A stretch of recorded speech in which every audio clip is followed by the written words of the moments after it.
Bismillahirrahmanirrahim. Assalamualaikum warahmatullahi wabarakatuh. Masih bersama karduk.com.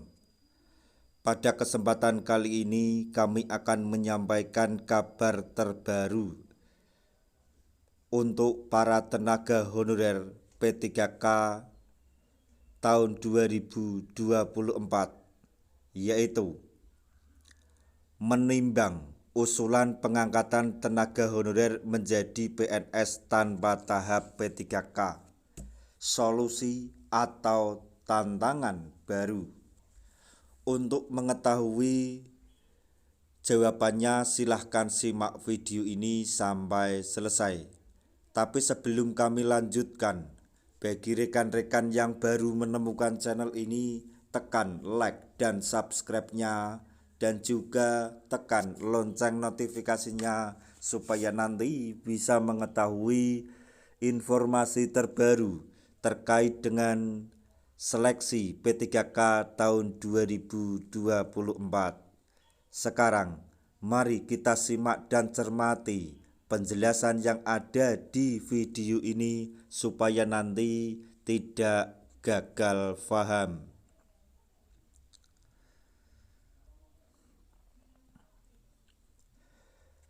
Pengangkatan tenaga honorer di Indonesia selalu menjadi topik yang hangat.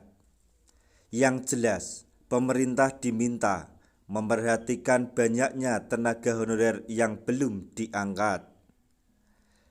Baru-baru ini muncul usulan dari berbagai pihak yang menginginkan agar tenaga honorer langsung diangkat menjadi pegawai negeri sipil atau PNS tanpa melalui tahap pegawai pemerintah dengan perjanjian kerja atau P3K. Usulan ini tentu menjadi perhatian, terutama bagi tenaga honorer yang telah lama mengabdi. Belum lagi di daerah sering terjadi pilih kasih dalam pengangkatan tenaga honorer. Namun, apakah usulan ini dapat direalisasikan dan memberikan solusi jangka panjang bagi mereka? Ketua SNP3K Provinsi Riau, Eko Wibowo, termasuk salah satu tokoh yang mendesak agar tenaga honorer tidak hanya berhenti di P3K tetapi langsung menjadi PNS. Menurut Eko, karir P3K seringkali tidak berkembang karena terbatas oleh aturan. Sebagai P3K, kami tidak memiliki kesempatan karir yang berkembang layaknya PNS.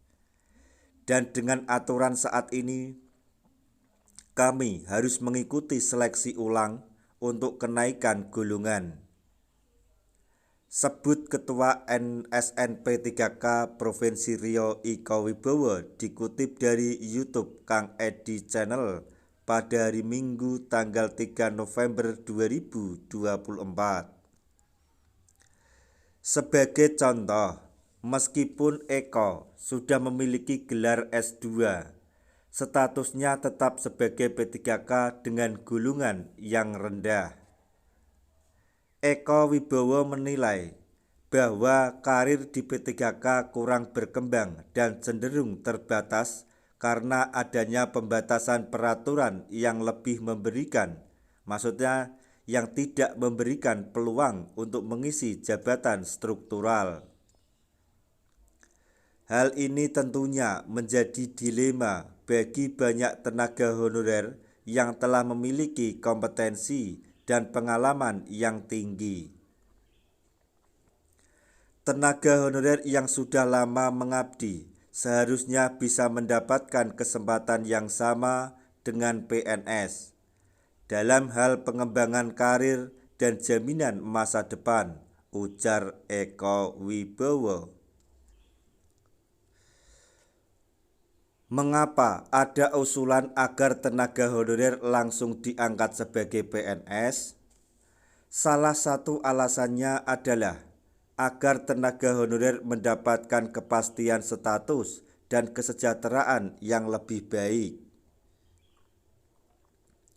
Status PNS tentu menawarkan berbagai kelebihan seperti jaminan pensiun dan hari tua yang tidak tersedia untuk P3K. Dalam hal ini banyak yang mendukung usulan ini karena melihat bahwa tenaga honorer yang sudah lama bekerja memiliki kapasitas yang layak untuk memperoleh status sebagai PNS. Namun, Menpan RB Rini Widiantini tentu menghadapi berbagai tantangan dalam menanggapi usulan ini. Pengangkatan langsung tenaga honorer menjadi PNS bisa menimbulkan kesenjangan antara PNS yang telah melewati seleksi ketat dan tenaga honorer yang diangkat langsung.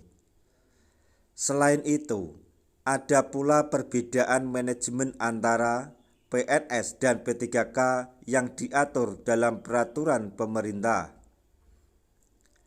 PNS diatur dalam PP nomor 17 tahun 2020. Sedangkan P3K diatur dalam PP nomor 49 tahun 2018.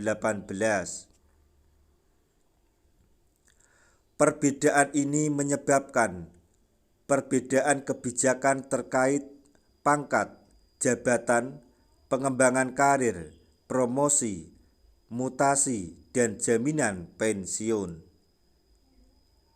Penting untuk menilik sejarah pengangkatan tenaga honorer menjadi PNS.